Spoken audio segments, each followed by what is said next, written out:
So what's up guys, for this video meron tayong tanggap dito na power ay meron tayong tanggap ditong mixer guys, ayun oh. Yan. Mixer yan. Yan guys. Ay yung sira nito guys, ang pinaka issue niya talaga totally adapter. Yan, adapter ang pinaka issue nito guys. Ipakita ko sa inyo yung kanyang adapter na nasunog guys. Ayan. Yan, ito yung original niyang adapter guys. At nagpalit na tayo ng adapter kaso umiinit pa rin guys. Ito yung original niya talaga guys. Yan, original niya dito yan. Ilang channel to? Isa, dalawa, 10, 11, 12 channel guys. 12 channel siya. Yan. Yan. Ang kanyang tatak ay new box CT120 is yan, mixer. Yan. Ito yung original niyang transformer guys, at pinalitan na natin to ng mas mataas ito at mas malaki sa kanya. Pero hindi siya nakalagay sa kanyang housing guys. At ipakita ko sa inyo yung transformer niya guys. Yan. Ito yung transformer niya guys.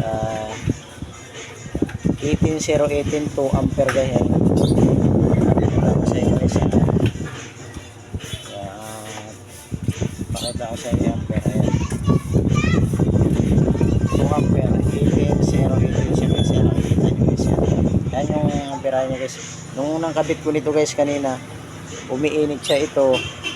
Yan, itong wire na to lumalambot to guys, sobrang init. Tsaka yung transformer nangangamoy ito. Nangangamoy ito nung unang palit natin. Ngayon ginawa natin guys kasi parang may shortage eh. Nagsukat kasi ako nito guys habang nakasalpak siya dito, nakakabit siya dito, naka-on. At nagsukat ako ng kanyang voltage guys kasi dito easy pa yan guys eh. Yan, easy pa yan dito. Nagsukat tayo ng kanyang voltage.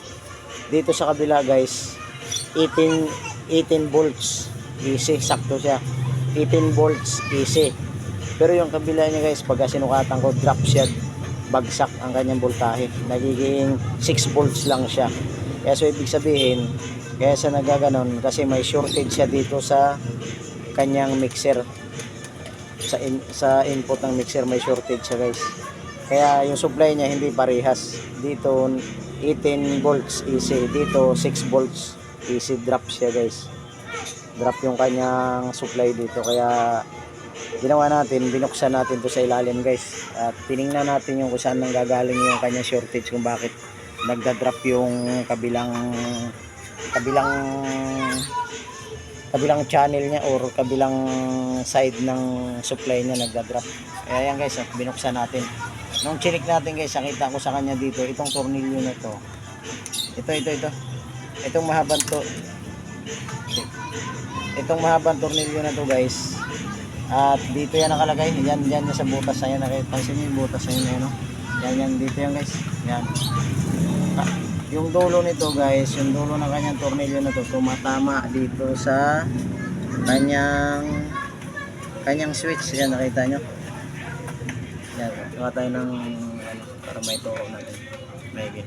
Yan guys, tumatama sa kanyang switch. Yan, tumatama siya dyan sa switch niya guys. Kaya nagkakaroon siya ng ground, kaya nagdadrop yung kanyang kabilang linya niya, nagdadrop, nagiging 6 volts lang to guys. Sakto din naman guys kasi nung nakita ko doon, yung chinik ko doon, kung anong kulay nito, ito rin yung kulay niya, kulay blue. Doon din siya tumama yung tornilyo na to, ano sa body ground niya to guys, kaya nagkaroon siya ng short. Kaya nung tinanggal natin yun guys at sinukatan natin yung kanyang supply, sakto na. Pansinin nyo guys, kabilaan na yan, okay yung kabilaan na supply na no? Sa easy yan guys, sa easy yan nakalagay yung ano natin. Yan sa easy yan nakalagay, yan easy. Yan kasi pansinin mo guys, pag sinukatan natin diba? Ayan. Yan mga guys, yan, negative. Ngayon, pag binaliktad natin yan guys, kabila ganun din. Kung ano yung reading ng kabila, ganun din yung reading sa kabila guys. Yan. Ayan, DC. Ayan, DC negative. Ayan, negative yung gitna guys. Yan yung pinaka ground yung gitna. 19.3. Yan. Hindi na siya drop bar guys. At dito, kabila naman, kabila natin. Walang cut ng video na to guys. Ayan. Oh, 19.3. Sakto yung reading niya. Kaya hindi na siya nag-iinit guys. Yun lang pala yung kanyang salarin. Yung tornilyo na, ito, tornilyo na to, mahaba. Kaya dumikit sa kanyang dito siya ganito. Anong kulay nito guys? Yun din yung kulay dun sa switch nakabit dun. Kaya dun siya dumikit. Kaya ngayon guys, at okay na yung buhay yun guys. Ayan o. Yan, buhay siya. Yan.